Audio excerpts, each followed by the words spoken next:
Give thanks and praise, much love and respect to everybody out there on the slick dance floor. Today is the debut of Zerilath Eternal. Hey, what's good, guys?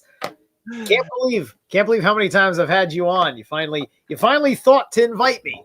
Yeah, I'm so bad. I have the worst internet etiquette you will ever meet. But yeah, I'm so stoked you came, my friend. Thank you for making the time today. It's all good, man. It tells me that at least you're paying attention to what's I'm not going to say in the real world because you're probably chasing a bunch of ghosts, but at least you're not on the internet. Yeah, that's a good point. There are healthy distractions away from the unhealthy distractions. Also, speaking of which, I need to keep my eyes peeled because our brother Chris just might join us any minute. Uh, but he is notoriously feuding against the powers of Kronos. Much love and respect, Green Eyed Crow. Thanks for joining Hey, us. Green-eyed Crow. Yeah. Yeah, man. So, dude, so what do you want to talk about, man? We were talking earlier today about just how things are gonna flow. Why don't you let's just start weaving. Yeah. Throw a weavable thing at us. Well, one thing that is has stood out for me in my experiential sync tunnels is I've been caught up on a particular scene from Superman that is a hilarious visual pun. It's a highly complex metaphor, and um, and I think it is funny. But once you get into the depth and complexity of the metaphor, you kind of have to ask if you should take this personal. So yeah, there's a scene from Superman I shared with you that I just want to play through a few little sequences and point out the predictive pomegranate promulgation protocols into the brains of the masses, and then just talk about any damn thing. Um, because something that's on my mind, Zerilath. I was talking with Chris and Silas a while ago, and I'm kind of stuck in this little puzzle of the zeitgeist between what is the difference between change my mind was like the slogan of one side of the Right. zeitgeist versus prove me wrong is the other side of the zeitgeist's argumentation. And I'm just kind of standing and sitting with that juxtaposition of a strategy and Right. thinking this is kind of how, if when you play chess, if you play that white always takes the first move, if you always play that way, Yeah. then one person is always has a right to prove me wrong, and the other person is always on change my mind footing. But if you play chess as though you take two pawns and you pick which hand to choose which pawn goes first, right? Black pawn, white pawn, Yeah. then everybody is playing change my mind, or I don't know. Yeah, the rigging of the game Right. all alters who has the right to prove Well, me wrong and if who is. you're yeah, if you're in a state of not change my mind, Yeah, then you are in a state of bigotry because that's the definition of bigotry is that right, you can't change your mind. right. And then there's something here with fidelity to your economy. Fidelity to your economy is healthy capitalism.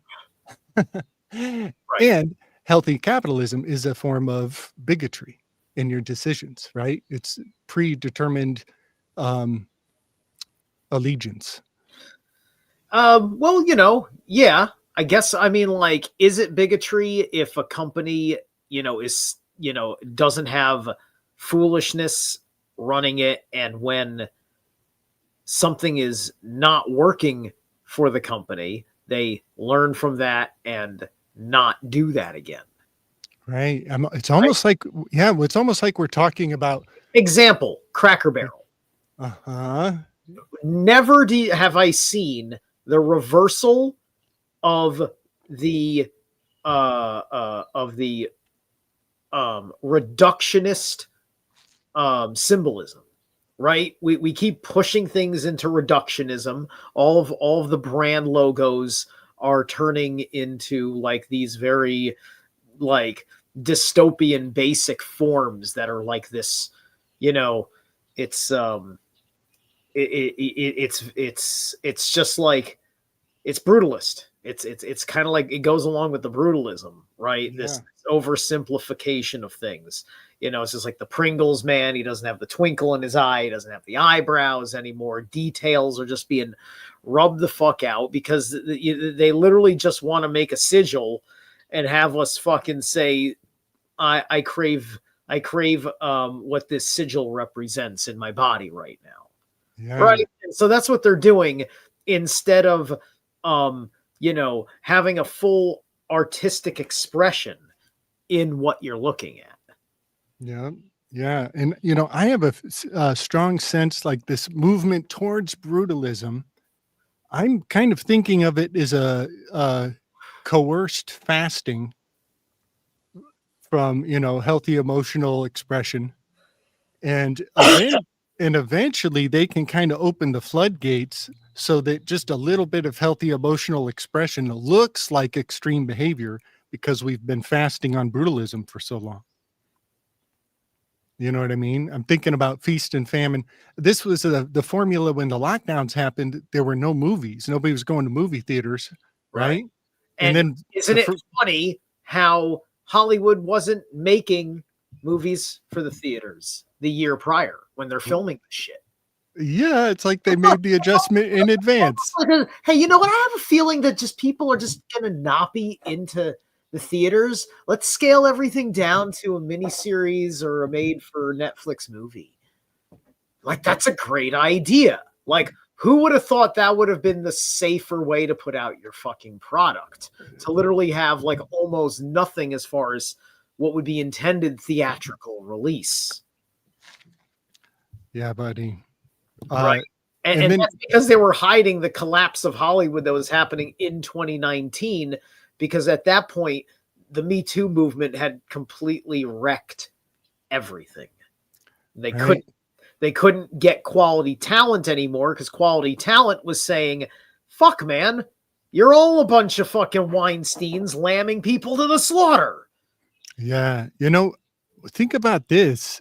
In our lifetime, the human gene pool had a rediscovery of what it is to do light deprivation psychedelics, right? Like this old ancient practice of staying in the dark for super, super, super long. And that first time you come out and enter the light, it opens up this primal ritualistic potentia in humanity. Well, that happened during the lockdowns. And so it's in the gene pool to commemorate lockdowns that people have rediscovered light deprivation methods. Yeah. That's very Except for profound. me, I got out there every fucking day and waited long periods of time for my Uber to go off. It was wild. And honestly, throughout the entire lockdowns, the entire 9 months we were really locked down, Uh-huh. there was only maybe about 3 days that were like nothing to next to nothing. Things evened out not too long afterwards as far as Uber, because I just said, like, I'm going to gamble that no other Uber drivers are Uber driving, and I'm just going to be out here and I'll just get the few that actually are. And I think that strategy fucking worked until I got a terrible rating for no mask. I kind of marvel how Uber gets mentioned in the zeitgeist so casually. The Uber mention, the Uber mention, I mentioned the Uber. Right. the Uber mention. It's a billboard, y'all. Our words are billboards. I have one share in Uber. That's the only thing I have. That's it. That's my only like bullshit, fictitious play money thing I've ever done. And you know what? I'm just going to look right now. I'm going to tell you, like, okay, I spent about $40 and change on this one share. It was maybe just a couple days after they opened the market. So I didn't get in right away because I had to wait for a paycheck. And I wasn't able to keep up on the date to save for it. But let's see. Uber stock. What am I sitting on? I am sitting on, okay. All right. So it's at $96. So actually I'm a little over double. I'm a little over double. Like I could theoretically sell this in a couple days and get $100 if I needed it. And then it would be fair to extract a quote income unquote tax. Yeah, right. Yep, right. Because I didn't do jack shit other than invest to get that fucking return. Right? You know, I didn't have to fucking work for that. See, to me, that's really fucking fair. Because it's not mine until the share has that worth and then I've fucking sold it. Right? Yeah. So that's fine. And that's something that can go towards all the fun little infrastructure things that is managed by the central national authority we call government.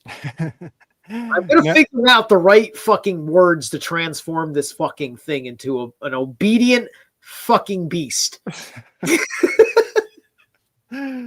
So does that mean, Zerilath, that you're contributing to autonomous vehicles? Somehow, somewhere down the chain?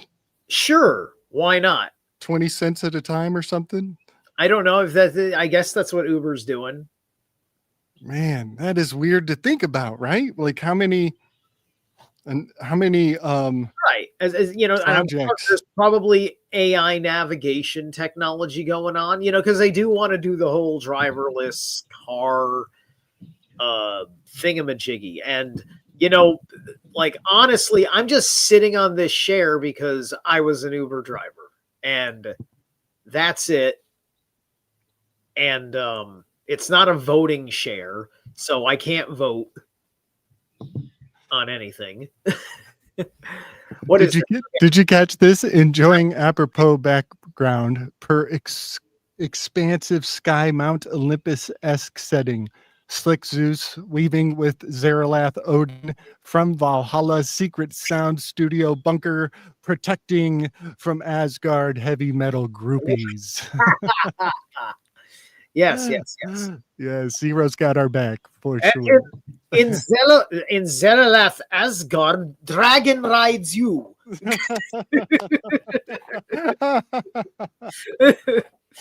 We're totally gonna clip that. That is awesome. That's awesome. I love it. All right. Yeah. So yeah, you know, we were kind of talking before the show, but I want to share with the folks on the, you know, tonight's graphic is a lovely image from Ronan. He put together a while back a little collage, and so I slapped that in with Zerilath's logo, and I'm thinking, what can I put here to represent Locke, Zerilath's lizard, gecko, right? Iguana, his iguana. And of course, I have to go with the only iguana constellation there is. It's the Lacerta constellation. And I just happen to have permission from my Spanish affluence to make the perfect anagram out of Lacerta into Zerilath. It is so awesome. It's so awesome that your name all along is an anagram for the constellation of the iguana in the sky, Zerilath. Ha. Right. And just remember, my name's Steve, not Zerilath. It's my pseudonym. I picked this only because I was merging two Etruscan words together that I thought sounded awesome and appropriate to how I see myself as as a free individual, and as somebody who's doing ceremonial magic, and I'm not a shaman, but shamanism. Right. Yeah. Yeah. And one thing that's really fun for me, I don't get caught up on the specifics of the constellation. You can look at it as an iguana, a lizard, a chameleon, a salamander, a Solomon there, Right, right? right. Right. And that's something the Greeks are really cool about, when you can actually place their myths in the sky, because they're not super, they don't have an obsession with fidelity to accuracy. They Yeah, kind of, right. use the And symbols. the salamander, I found out while studying the King of Wands, which has a salamander uh, at the foot of the king, is that the salamander actually is I think they said it was the Templars. Like, it was a Templar symbol, right? Okay. And it signified certain things as a fire elemental creature on the occult side, the esoteric side, that the regular, you know, pagans and Christians or whatever would not know. So yeah, and then of course I'm also a Purdy, and my Purdy lineage is Templar. So I fit King of Wands. Illuminati confirmed, bro. Yeah, as Sagittarius moon and an Aries. High fire, baby, high fire. Yeah, buddy. That is awesome. You know, uh, y- uh, your last name and my last name are actually very obvious anagrams. They're not even, there's no twisting or nothing. Peters per T. Yeah, Pete. There's gonna be a slight relationship there. Like, there's two pagan etymologies for Purdy, and then there's the Latin etymology for Purdy. So the Okay. Latin etymology is per Deus, which means for God. Right.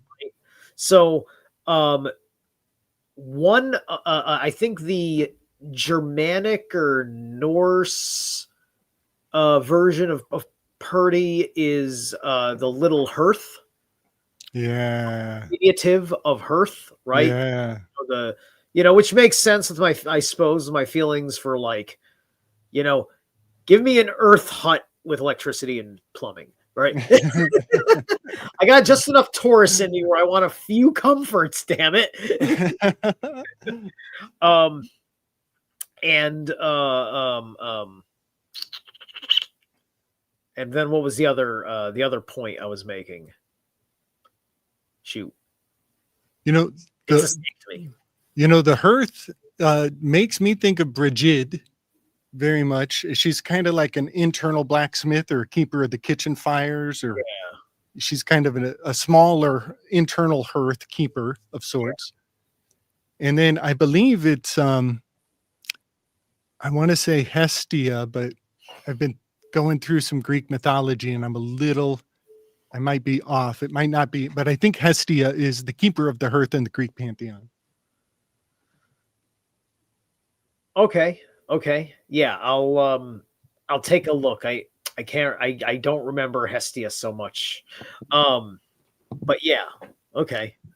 So what I remember was that the other one was Celtic, and I can't remember what it meant, but that was the other pagan definition, and I just don't remember that one so well because I am of Norman descent, and so right. I assume that Little Hearth is the one most appropriate for me to understand. Yeah. And do you remember that little detail when you and I were on with Robert Phoenix that I shared? We were talking about the Saxon Normandy wars. Uh-huh. And it was just a random thing we were talking about. And I just wanted to impress Robert and share like extremely random trivia. But this thing about what we call meat once it's dead is the Norman word for the product. But what we call the meat when it's still alive is the Saxon word for the product. And so they've kind of put a a divide in the from the kitchen to the table, where the people out at the table, I don't know, they get to call it a product they can eat, but the people in the kitchen, they have to deal with the fact, but they're doing the deed of butchering the food, where it goes from a deer to venison, you Right. know? Yeah, and that word is it's a battle treaty. That when the word changes, it's acknowledging a battle treaty between the Saxons and the Normandies. And Mm, that's wild alchemy. yeah. Wild alchemy. Yeah. You know, it's interesting that it's that we call that meat venison because it's Venice, it's Venus, Yeah. right? Oh, and it tastes so good. Right. God. Oh, it just tastes Right. so good. Right. And because like and so when you're talking about deer, like all of that's derivative mythologically to the symbolism of the elk, right? So that and then the elk has its relationship um uh sometimes frere has is elk or goat like with horns and things like this because of these kinds of horned beasts in effect uh, is horned and antlered beasts. They typically are what's good with Frere as this masculine force of nature. Yeah. Yeah. And the horn is put into mojo Well, yeah, concoctions. and it's fertility, right? Totally. In the Box Saga, Udma Mhm. created from the monkey and the goat Frey and Freyr, who were chimeras, Mhm. and then those chimeras were the fertility gods. So the high god Udma, which is effectively the sun and the earth, um, are the high gods, and then the earth gods themselves, born here on the earth, are this super intelligent fertility chimera that they gave birth to the first humans, right? So that's the whole origin story of mankind in a nutshell from the Bach saga perspective, which I think has tremendous merit. So I gotta want to play this clip for you, Zerilath, and just kind of have fun. I want to do this in the spirit of mirth and playfulness. Something about the level of occult mockery makes me feel like I'm having a guilty pleasure to laugh at it. And I just want to, I want to mention the acknowledgement of it is a guilty pleasure to laugh at occult mockery. And that is what it is. That's just what it is. But I got to play this for you, man. This is All right, wild. let's do it. All right. So, did you saw Superman, right? No, I did not. Oh, snap. Okay. Yeah, but I think I remember this scene. If this is the scene that you sent up feed, I watched it back then, so this will recall everything I need to remember. Right on. All 6 minutes, yes. Yeah, it's a long one. I might All skip right. ahead. I might skip through to some parts, but yeah, this is the introduction of the Fantastic Four. No, excuse me, I misspoke. Totally misspoke. This is the anode to the Fantastic Four. This is um, the Green Lantern League, right? This is the team of the Lanterns, and they're arriving to take out a kaiju in the middle of the city.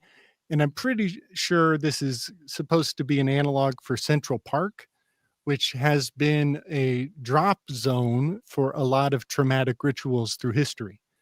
Right after John Lennon, there's some random artifacts dropped in Central Park. And also after Mangione and even the Ghostbusters, they're doing their thing. And When did they put Cleopatra's Needle in Manhattan? Because I think that's just on the excellent, edge of Central Park. Was it before excellent or after point. Lennon? I think after, but it is a recent addition to the scene, and it's right Right. on the sacred alignments. Great point, Z. Yeah, very, very important that it's on the sacred alignments, because that alignment also passes through the World Trade Center area. Yes. And, one more point, I know some people have really gone deep onto the predictive aspecting of that day. One of the wildest ones is a artist who did a sculpture of Saint Sebastian being run through with airplanes, and his art in his studio was on the 93rd floor. And that sync from 9/11 is so meta inside a meta babushka doll layers of meaning. But I just want to mention that Sebastian is also correspondent to Sabbatai Zevi with that being Okay. taken out with archery, so to say. Yeah. All right, so here we go. Fair use, y'all. Fair use. Faux show. Can you hear it? Is the audio good? It's an awfully small distraction. Yes. Okay. It'll get bigger. So this is how a tiny rumor expands overnight. Maybe up a little bit. Okay. Thank you. Yeah. Sorry, y'all. Yeah.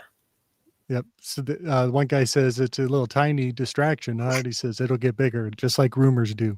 The white kind.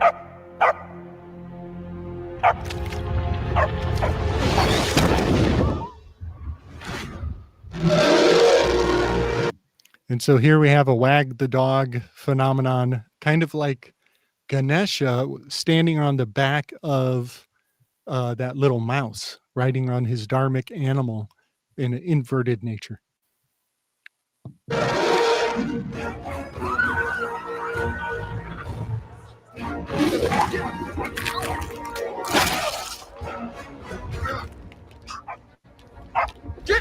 Get out of here.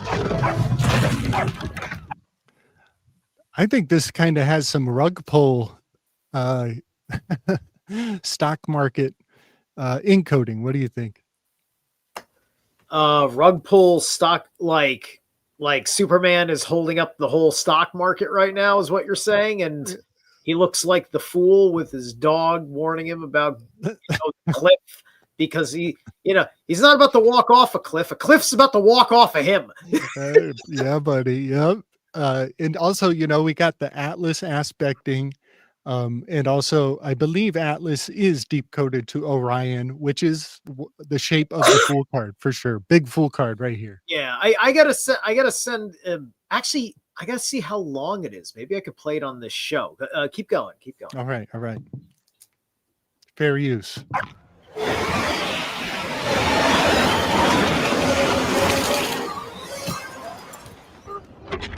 Ow. So chilling next to the ice cream stand, very much like a certain individual was found enjoying ice cream, just chilling, just hanging out, chilling by the ice cream.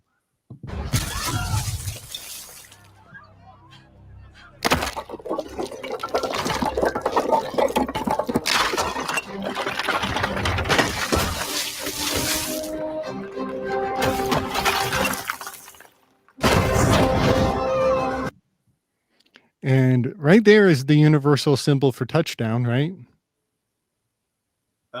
Yeah. Yeah. That's Kamala Harris taking her victory lap against Trump. Nice. Hey, I'm the girl that did it.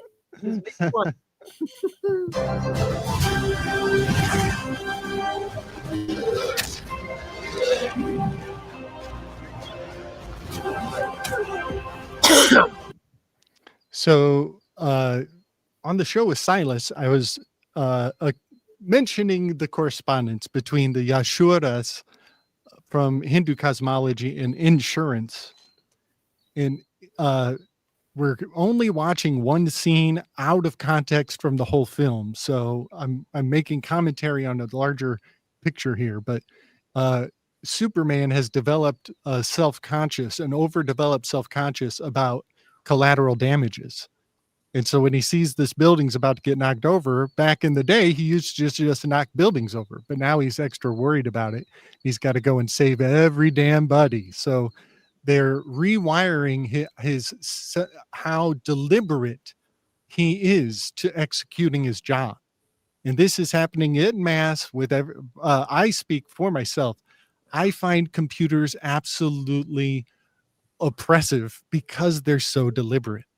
And so back in the day, I used to be able to make a living just doing work. And now I got these damn computers making me feel so ultra deliberate. Everything is so deliberate. So that's what I project onto Superman's experience. Okay.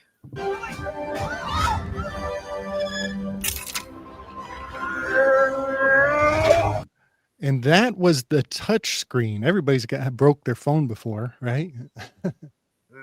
Everybody's got cracked screen at some point along the way. Yeah. I was hearing a very interesting thing. I liked how he was explaining it. I was watching the Critical Drinker was doing a review of Falling Down, and that's a movie I need to see. That looks like a movie that I can relate to the spirit. Like that's like one of those. I bet he'd be my spirit animal if I got through the movie, right? Especially after listening to the spoilers on Critical Drinker's channel. But he said like something about like everything sets up everything very nicely to tell the story in a very direct way. It's like, and then he goes and he traces back the logic. It's just like, because he had the gun, he could shoot the criminal. And because he beat up the thug, he got the gun. And he beat up the thug because he got the baseball bat from the other guy that he beat up with his fist. Like, there's a whole causality of him setting himself up to handle the escalating situation. Right. Yeah. That film, yeah, I've seen people go so deep into it, and it is really fascinating. I think I might have seen the same one you're describing. Like, it just sounds like an Aries, sounds like Aries just had it for the day. Yeah. This is Aries going on the entirety of the great, horrible, bad day. Because if you're an Aries that is tempered patience, and it's just really bad if you can push an Aries past a tempered patience, because you're dealing with all the strength he's had from his time being tempered. Yeah. And you know what, Zerilath, I'm thinking very much about how Saturn and Neptune have been doing retrogrades back and forth from Aries into Pisces. They're really kind of right on the thread. Again, they've been doing it for months, dude. Months. It's like rope-a-dope in the boxing ring. The Neptune and Saturn stringing the dividing line, the threshold. It's been going on for a long time. And right now they're conjunct and they're simultaneously retrograding. So those energies kind of inform the scene. And the moon is creeping up on them right also, right? Yeah. Yep. So the 5th through the 7th is the time where the moon is passing through all the major transits. It'll pass the North Node, then it'll pass that conjunction, and then it will be full. Okay. Yeah. It's beautiful right now. It was just at half mast recently, but okay. So here we go with, here comes a nod to the ice, right? Of course they got to have some kind of ice is here to save the day. It's not the American flag that gets your goosebumps anymore. It's got to be, he's just being nice. The giant animal was first spotted early this morning in a Jitters coffee shop about 7 feet tall, but it has apparently been growing. Fair use.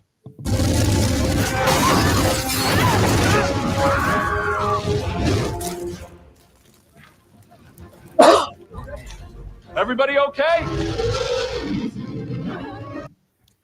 Did they just give tacit consent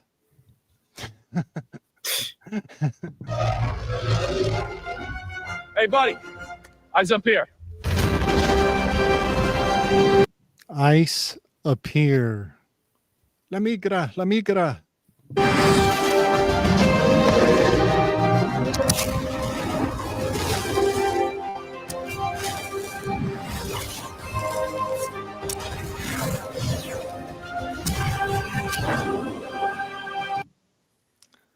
So there's the hot white light of the height of the summer sun.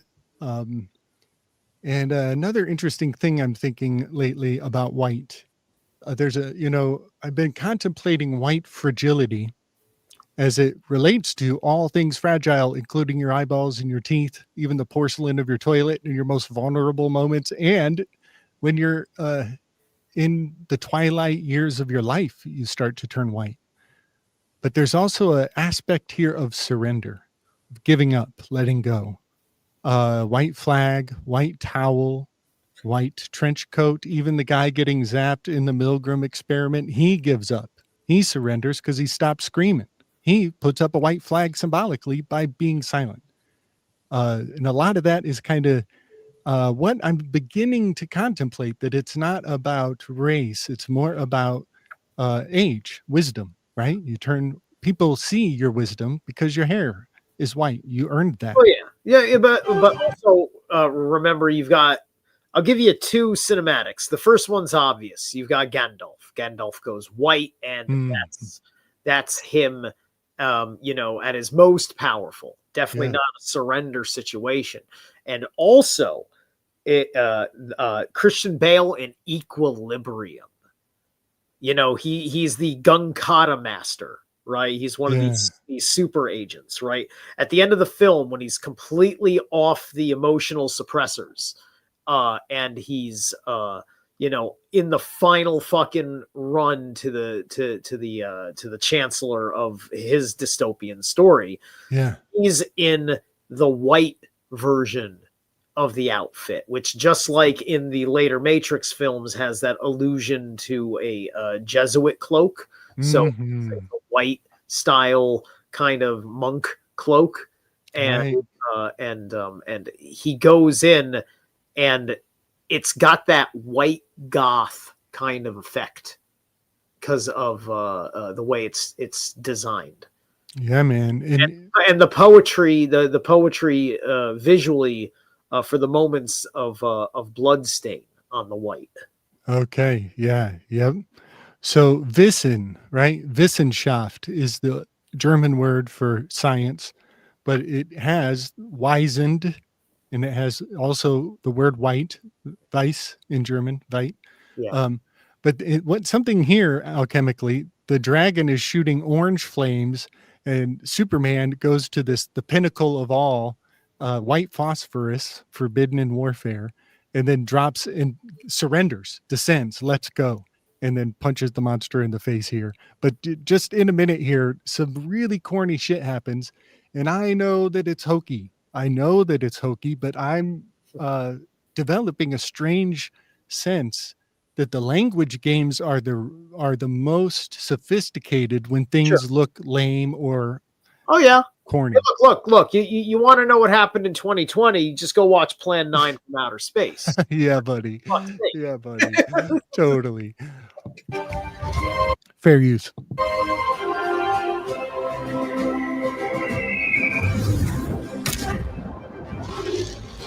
So did you hear the eagle cry when he descends? I missed it. Okay, here. Yeah, the eagle of Zeus, all the things, going all the way to Horus, all the things. Yeah. The American eagle. Yeah. He's an American immigrant.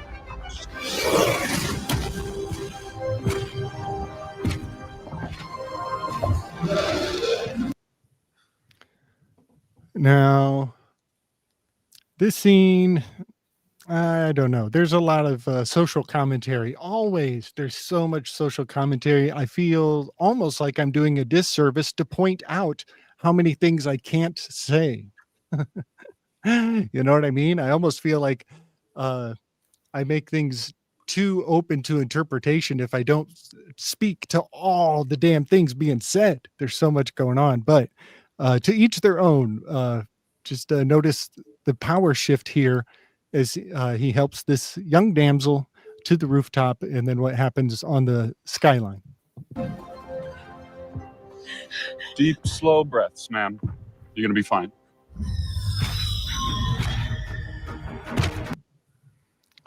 So you're going to be fine. And the arrow is pointing down, and something is descending from the heavens. Fair use.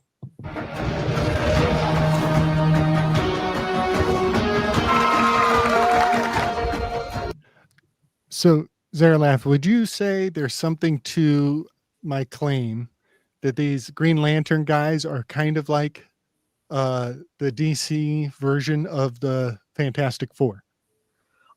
They might be using them that way, right? They might be trying to set it up because this movie is obviously juxtaposed as a release competitor to the Fantastic Four film that came out. So, yeah, Okay. your presentation's got to go one way or the other. Let's see what happens. Let's see All right. because the tell will be like, do they literally rip off the fighting coordination? Look, the Fantastic Four are the four material elements. Right. Okay, so like, are we gonna see the four elements fighting in this team? Yeah, buddy. See, folks, this is why we brought Zerilath to the show tonight, y'all. Compare and contrast some mythology mojo. All right. Uh-huh. Everybody, clear the area. So very recently, I discovered that in an obscure Iberian dialect, the word microphone is pronounced Marquis de Sade, and Marquis de Sade used the megaphone as the piss pipe from the prison of the Bastille to rally up and foment the revolution, but the guards moved him before the Bastille burned down. So he was extracted from the prison cell before they could come and find out the truth. He was up there telling them, they're raping all the kids, they're killing the prisoners, you got to come save us. And when they got in there, he was gone. So the story of Marquis de Sade is so profound, and that his name is encoded into microphone. I will never forget the significance of that, because the dude with the microphone is begging for a whooping. He wants to get his ass kicked. He's begging to be sadomasochized. Right. We can only, What's that? I was about to say, we can only call Charlie Kirk a victim to a point. Wow. That's something else. That is something else. All right, fair use. It's just so cheap, so obnoxious. You know what I mean? You can afford $1,000 concert This part is lame. tickets for your News amid the 20-year-old chaos here girlfriend, but this you can't morning. make The her Justice shop Gang for birthday men? has arrived. But the setting behind him looks kind of familiar, right, Z? Kind of campusy. Okay. Maybe. I don't know. Maybe I'm sure you're implying that this is a campus where something profound happened in current events. All right. That's Green Lantern, Hawkgirl, and Mr. Terrific. They're funded by the Oh, right. And the whole scene is campy. That's right. I forgot. It's campy. I forgot. Everything is campy. Lord Tech Corporation. Get up!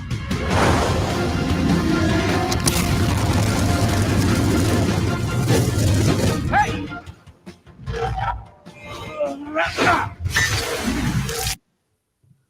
So that'll be a tower card. Okay.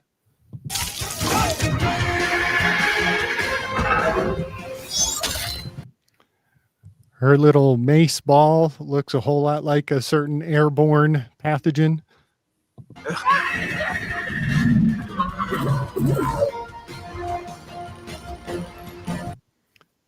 And this dude is the epitome of slothful surveillance. Rolling around in his office chair like there ain't nothing to do.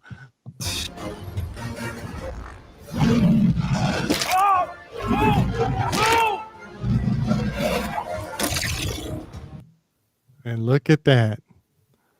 They put They the put a mask on him. Ha! how about it?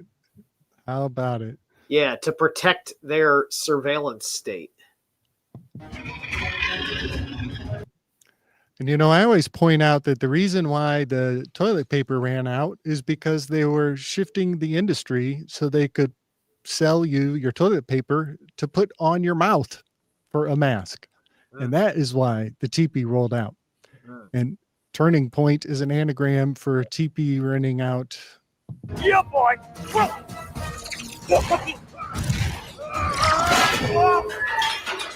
Is his character supposed to have that horrible haircut? Say again? Is his character supposed to have that horrible haircut? I feel like they're making fun of that guy. Yeah, I don't get very cool vibes off of him at all.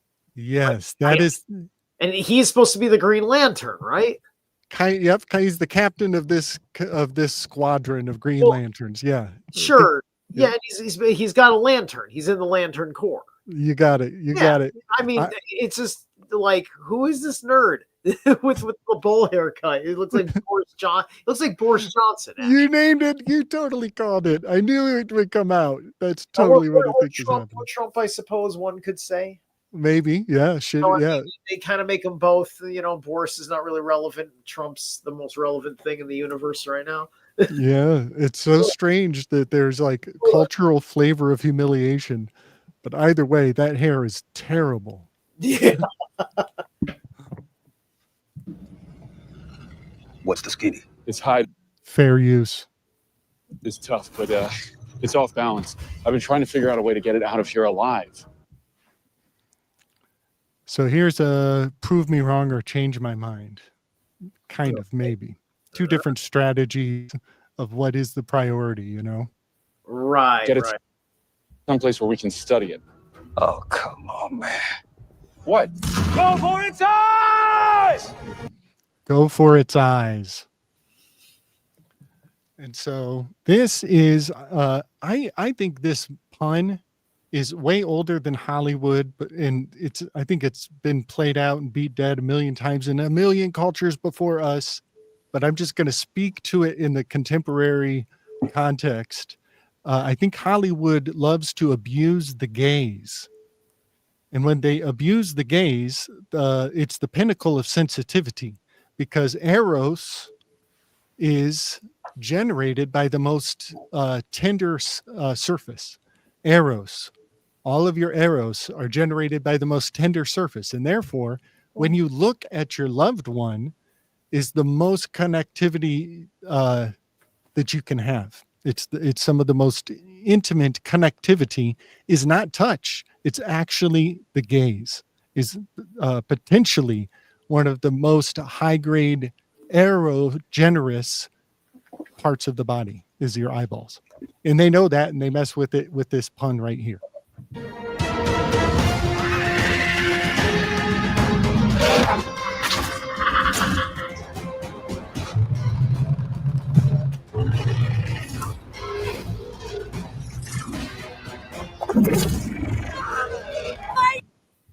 And then they put the oven mitts on it, which makes me think of Michigan for some reason.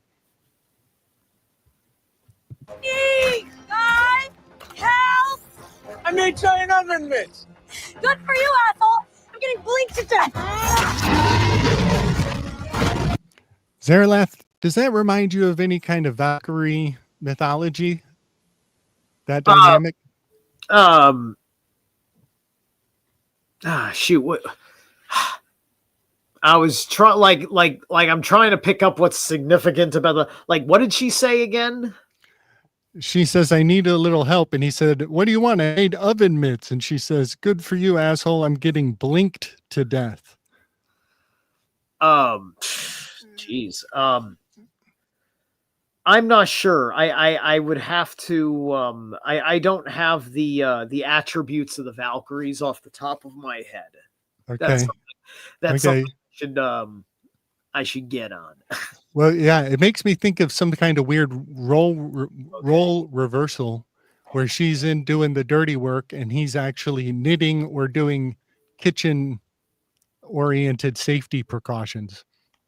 Maybe a little bit of Samson and Delilah, maybe. Maybe. Because she ties him to the kitchen chair, you know. Right. And Samson, yeah, so some of the astrotheology of Samson and Delilah is Thor and Sif. Right. You know, we're almost to the end here. I am actually, I have not been paying attention to the chat, but thanks for hanging in there, folks. And if Chris is in the waiting room, oh man, I'm going to feel, hold on, let me stop sharing and check. I will feel really lousy if Chris is like sitting there watching us. Let me see. Here we go. Okay, no Chris. All right.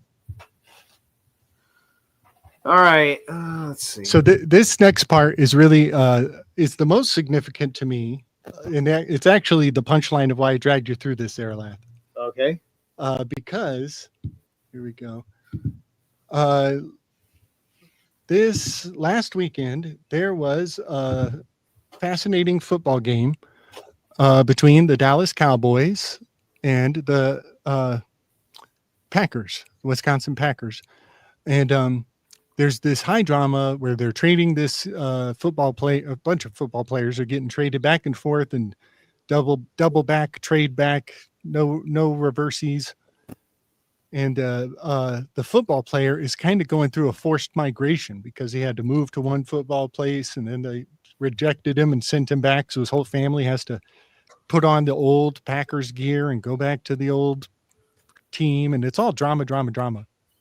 And it's really overwrought. But the owner of one of the teams is a dude who is unable to blink his eyes. He had a failed surgery years ago, and now he's a public celebrity, but his eyes do not blink. They don't blink well, right? So she's like, I'm getting blinked to death, asshole, on the one eyeball. And now the other eyeball, there's the opposite is about to happen. And this is so funny to me because the drama of the game made it feel like we're about to find out why we keep getting poked in the eye with the forced migration narrative of the football player. And the football player's name was Parsons, by the way. There seems okay. There seems to be a Valkyrie named Mist, like Mist, like MIST, like that, right? Okay. And she has something to do with reflecting the obscurity and uncertainty of fate. That's the closest thing to dealing with eye problems in a battle that I could like find amongst the Valkyries. That is cool. Yeah. That is really cool. I dig it. Thank you for that. I got to tend to this guy before he unplugs the internet. All right. Man, I think it is so profound that Zerilath, that your iguana's name is Locke. And so recently I kind of caught on to why John Locke has kind of done a bait and switch with the word psyche. He's kind of switched it into the word consciousness. And I will forever think of your iguana when I think of John Locke doing the bait and switch from the word psyche and soul and switching it over to the word consciousness instead for the sake of intellectual property rights. That's kind of what he was putting in place when he did that. Gotcha. Woo. Yeah. All right. I'm gonna have to keep him off for a while, and he just tried to bite me. Oh damn, dude! Dude, it's just like the scene right here. You're gonna have to put a lock on his mouth. He's just, he's in an irritated mood now. That's all. He's obviously irritated. Put his little Hannibal mask on him. It'll be fine, but I think like in a few minutes, I'm probably gonna send him upstairs. Right on. So here comes the scene with the owner of one of the football teams who cannot close his eyes, And the drama of the players, forced migration is just poking everybody in the eye to the utmost because we just call this professionalism.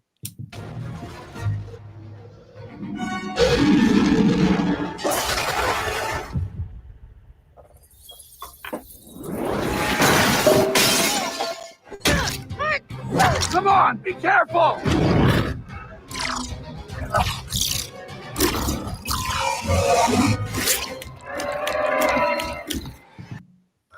What? Yeah, buddy. What the fuck is this? Good. This is the divisive attack on the gays. It's the divisive attack on the gays. Okay, sure. I'm just, I'm like it's. I guess it's trying to. Oh, okay. I guess it's like trying to not hurt him. This is like a. But it's made out of his energy thing, so that's not going to stay. Right. So what would be the point? You have to keep his focus. They don't have a plan to, like. Hey, anyway, that's not as important as. We got to get to the esoteric symbolism here, Gabe. Please. Yeah, buddy. The esoteric symbolism is non-lethal measures. Non-lethal measures. Aren't we in the future? Don't these heroes have something better for non-lethal measures? Everything is not even a quarter measure of what is necessary for getting the job done. How can we ensure the scene with non-lethal measures? How can we ensure this scene with non-lethal measures? They're these are live action, like, for kids movies now. They're not like family movies where it's just as satiating for the adults. Yeah, man. Right. Because you have to see cartoonish shit like this. Yeah, and I'm tripping I didn't catch it until we were playing it that I'm like, oh, it's campy. It's campy, right? May the 4th is when Kent State happened. May the 4th be with you. Clark Kent State. It's campy. Good gosh, there's got to be a better way to do this. Okay, that's the end of that. Especially ending on that line because I had to force feed everybody through the experience. All right. There's got to be a better way to do this. Yeah. So I have one graphic I want to share, and then I can cut everybody loose and stop poking the eye of the bear of the predictive pomegranate protocols. And that is, let's see. If he stays right there, that'd be perfect. But he looks like he's still exploring. Anyway. Here we go. So this is Slick Dissident's dig through. Okay. So there's a constellation that looks a lot like the device. It's the Sculptor constellation. All right. Friedrich Nietzsche's alma mater school is Sculptorta University, and Sculptor constellation is allegedly the galactic South Pole, which puts it in a very unique position mythologically for a oracular head to be in a position that is the galactic South Pole. That's fascinating. Not to be confused with the Southern Pole Star, allegedly Sigma Octantis. This is something just a little off to the side. Okay. But that is some of my interpretive juju. Here it comes Lacerta, man. This is crazy. Yeah. Look how much the logo of the character comports to the shape of the constellation itself. Yeah. That's pretty fun. That is funny. Okay, and then so I was like, well, with the Lantern Squad, what can I look at for firsts? I'm looking for first issues, first cover, first editions, and I find this image here and I'm like, wow, that is a really silly looking Green Lantern cover.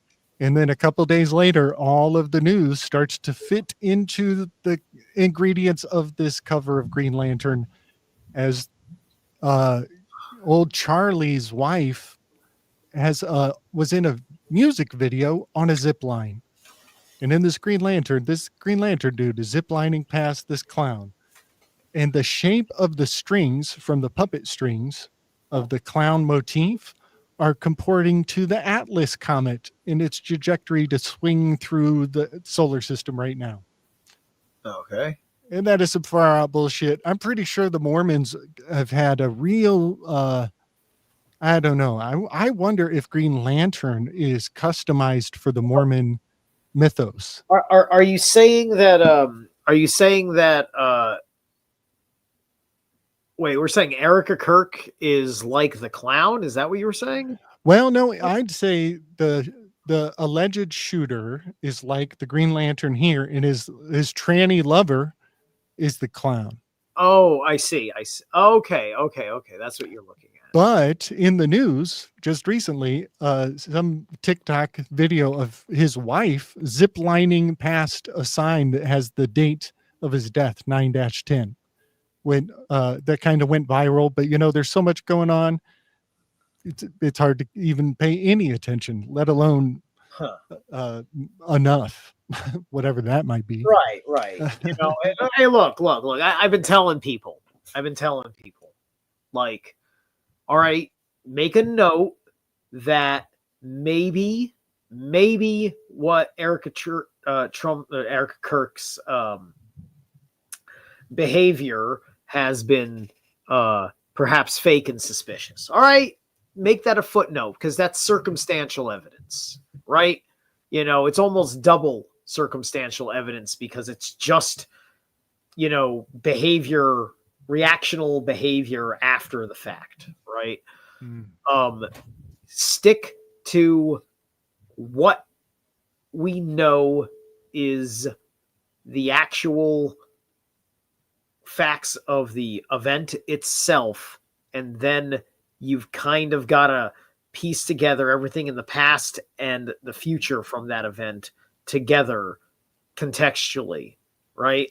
Yeah, I totally throw regard into the wind because I don't feel beholden to be accurate or better than the next guy whatsoever, and I have no problem seeing it as the storyboard started with the event, and whatever Superman was built with the storyboard of Salt Lake City and the pre-assault indicators.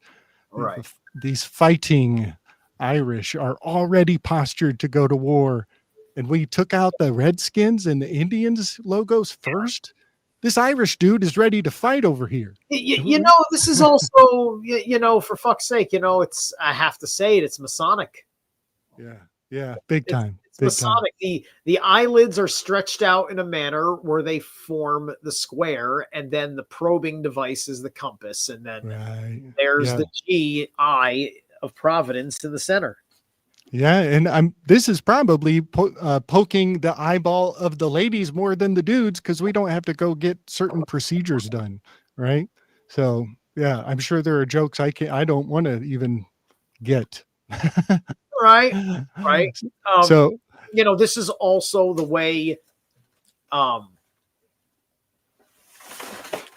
certain well-known viruses are known to be shaped like this. Oh, yeah. The coronavirus, which looks like that mace head with all the spike proteins, right? Right.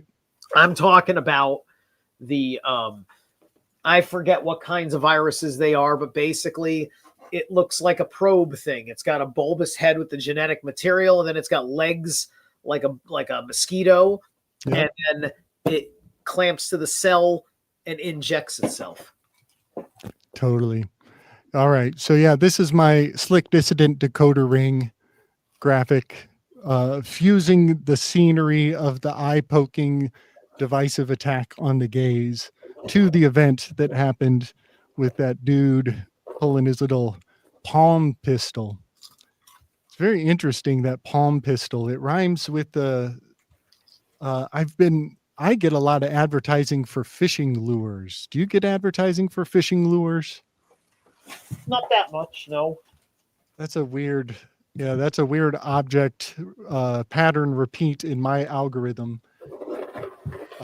But that palm pistol makes me think of all the fishing lure advertisements I get. Bro, thank you for coming on board and breaking down some of the Valkyrie symbols, bro. I'm totally seeing all the things as storyboards in reverse, Zerilath. It's so funny that,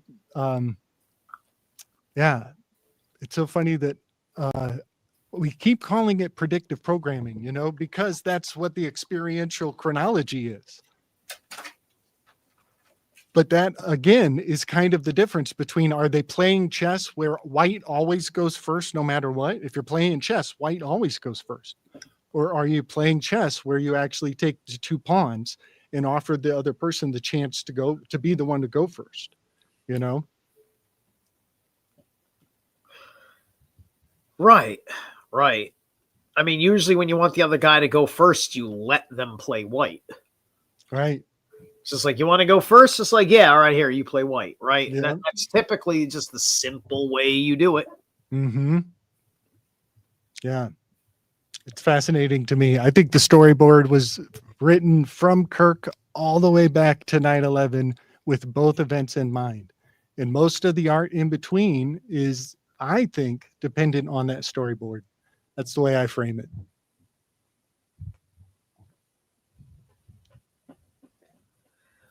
All right. I'm glad you came, Z. Yeah, thank you so much for being here. Nobody else pop in. Minor, and the other guy's not gonna make it. I don't think so. But you know what? Before we cut loose, because I know you're working tomorrow, right? I am working tomorrow. Yeah. Let me share one more fascinating graphic with you, just as a loose end to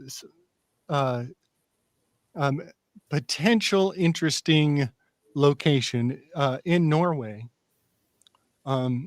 that I heard Dr. Joseph Farrell talking about some very obscure World War II locations, and you know, the flying Vermanas of the Upanishads, kind of Die Glockenspiele, those kind of tech. Yeah. Mm-hmm.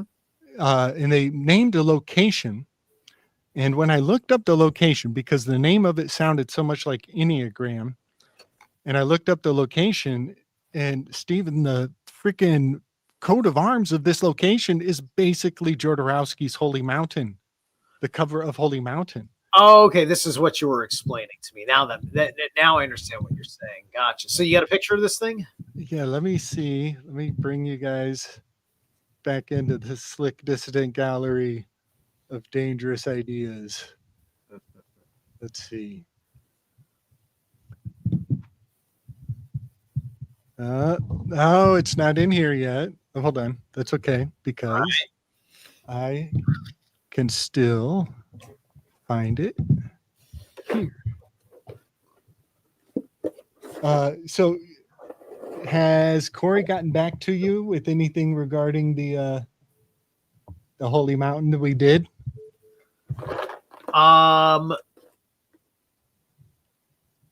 Unfortunately, not really. No. Okay, here it comes. This is what is the name of the spot? So this is the coat of arms of a location who the name is very hard to pronounce, but the location is the most proximal to the United States of all of Norway. So it's the closest you can possibly get to the United States. And the name of it is Liinakhamari. Oh my God. Linakamari is the name of this location. Okay. That is the strangest word. Liinakhamari. It just could you type it out or something like my brain needs to not. Yeah. They're throwing too many letters for me to like piece what I'm looking at together. Here it is. Okay. Wow, that's that's got a very Finnish look to it. It's I wonder if this word exists in Finnish. Yes, this is an extremely northern oriented. Lina Kamari. Yeah, Lina Kamari was Finland's only ocean harbor. Okay, so this, yeah, it's in Norway, but it used to be in Finland because, Right. war or something, I suppose. Yep, and there's always it's getting handed over for this treaty or that treaty. So I wonder if this is adjacent to Lemminkainen. Lemminkainen I is think so. because Lemminkainen is the hero of the Kalevala, and that's the namesake of his temple in Helsinki that they're still trying to open up to get to the alleged archives of all the gold artifacts that are buried underneath. But Okay. don't have permission from the government yet. Okay. Well, overall, I think anybody would generally agree that the motif of the coat of arms there is highly correspondent to Jodorowsky's art. But the thing that really locks it for me is the break. See the ribbon up here? Yeah. There's a break in between with the ribbon. And when you flip his poster, there is a distinct break in the money train right here. Okay. Which makes me think of hijacking a train, which happened in the film Solo, where they uncouple a train so they can hijack some artifacts. But the thing is, what is this thing that we're looking at? Because it looks. I keep seeing a goddamn yoni. Dude, yeah, I think this is from dudes who have given birth to animals before, like for breakfast every day. Animals be popping out of yonis because that's how they live. And we think of it as we clutch our pearls. But yeah, that is a yoni about to pop out dinner for 2 years from now. Right. Sure, because I guess what is this, is like bull's legs? Yeah, it is creepy, isn't it? But is that supposed to be a mountain? Is that the idea? Or is that, is it the royal we? Right. See, this is an example of something that's this is like symbolism, right? It's not even reductionist. It's got all sorts of all these little lines and things that break it up, make you pay attention to the way everything moves, right? So it's got its sigil qualities built into it, but at the same time it's also reduced enough where it's more symbol than rational form. Yeah, man. I'm gonna take this down. This starts creeping me out when I look at it too long, man. I'm just noticing one of these chicks is missing her nipples. What the is going on? Yeah. It's creepy.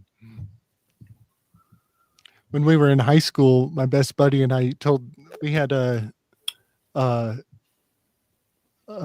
embellishment myth that we told every time we tried to outdo the last time we told the story. That I would tell everybody. One time I jumped in the swimming pool in PE class and my nipple got scraped off, just clean, scraped off my chest. And then my buddy Derek will chime in on the story and he'll be like, yeah. And an hour later, I was swimming in that pool. And when I came up for sharks and minnows, there was a nipple on my shoulder. Okay. Oh, those were the days.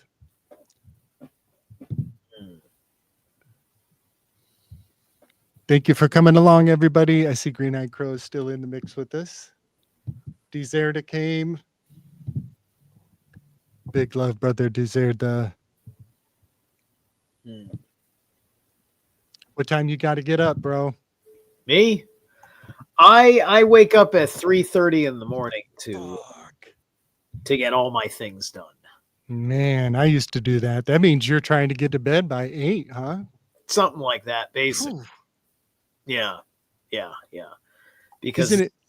Like normal human beings, they wake up an hour before they gotta go to work, and they give themselves a half an hour, and then they got their commute, or they give you whatever amount of time, and then the commute.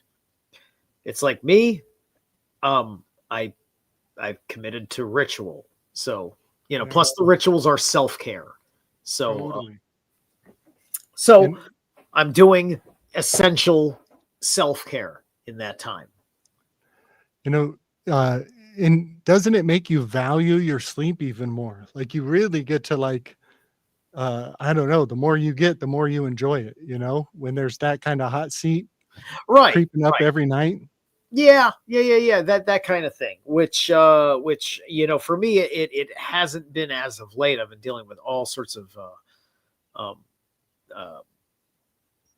numbness problems that are popping up from resting on my stuff. Like I've been trying to work out what's up, because it's being exacerbated by being sore from work, from the particular task I was doing most of the summer, and it's kind of fine now, but it's been a problem my whole life anyway. So I've gone through several different things, like trying all the different kinds of yoga and workout stuff, and things are a little bit better from those things, but I think I have to go for a chiropractor. So I'm going to do a chiropractor, and that's going to fix the problem. There you go. Somebody says it's not going to be a legit legit weave without a sacrifice to Zerilath's nipples. Give it up, man. Give it up. Yeah, my universal not medical advice to everything is iodine. I'm constantly telling people to get iodine going. It's basically, you got a compound fracture, you put some tussin on it, take some iodine, you're all good. Yeah. I should do some more iodine dosing in the near future. Last time I did iodine dosing was maybe maybe 8 years ago or something, when InfoWars had that really top brand iodine solution. That was some great shit. I took a couple of those. That was probably when the Fukushima was still on the headlines. That may have been part of it. I don't know if InfoWars ever really pitched Fukushima to solve that problem. Yeah. So the Slick Dissident channel is very likely going to be a little more few and far between over the winter months, the winter seasons.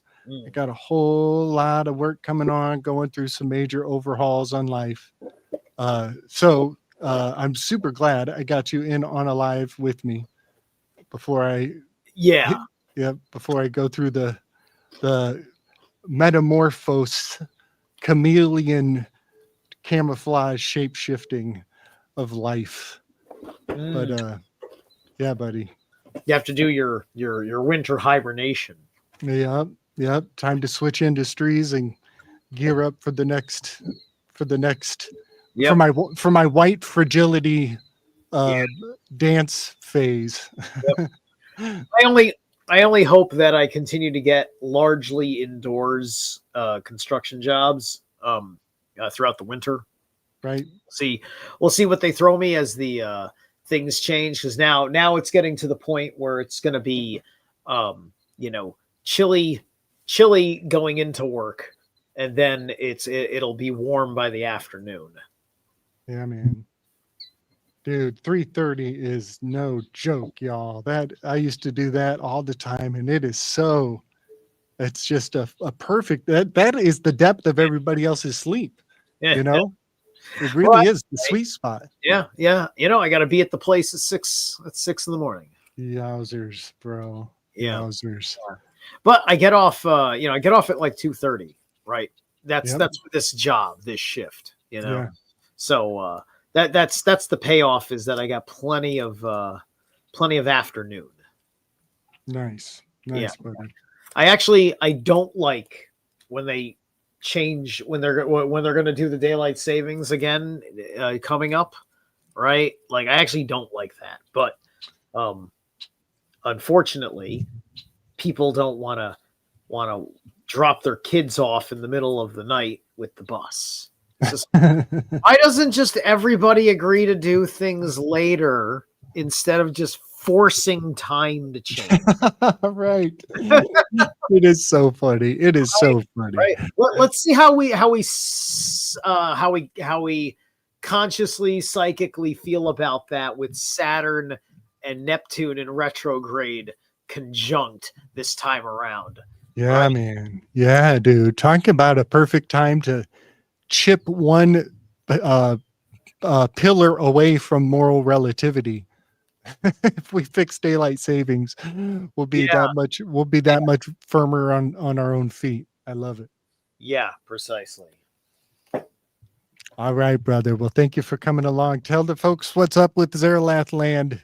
All right, guys. So Zerilath Eternal here on YouTube. That's where I'm doing the primary of my thing. Also, I've become fairly active on X, so you can hop over to Twixler and Zerilath 369 on X. Twixler is just Twitter with an X in the middle. But I'm currently reading Saul Alinsky's Rules for Radicals because I'm doing a little bit of an expose, deconstruction of some of the strategies of socialist activism, and then this book is understood as that. I'm about three episodes into this thing or so, and I've already like broken down a bunch of just absolute foundational misconceptions, because he's one of these schmucks who gets the legal definition of constitutional welfare, general welfare, completely ignorantly wrong. Nice, man. So it's one of those things. It's analyzing, okay, he's obviously sees himself as Lucifer, thus the Lucifer quote, right? Mm-hmm. So here he is, like this book is meant to be his Promethean fire. So I'm already laughing, as he snakes it up. Oh, don't worry. You won't die. See, you're not dead. You didn't tell me to kick me out of the fucking garden, you asshole snake. Yeah, buddy. That's awesome. I love your read-alongs, bro. I love them. You're so brave and courageous, man, especially like the foreign language stuff when you were doing Heidegger, looking up breaking it out in the other dictionaries. And it's good stuff, man. Great stuff. Mm-hmm. Absolutely. All right. Right on, bro. Well, slickdissident.com, that's my place. I'm working on some projects in the background. I'm thinking about getting much more movement oriented, a lot more action oriented. Those are some of the things I got cogitating on my horizons right now. So yeah, check it out. Also, I got the PayPal and the Cash app. And here pretty soon I'll be doing a couple more solo one-on-one with the Slick Dissident laboratory on display for everybody. So thanks for joining us, y'all. Big love, much respect.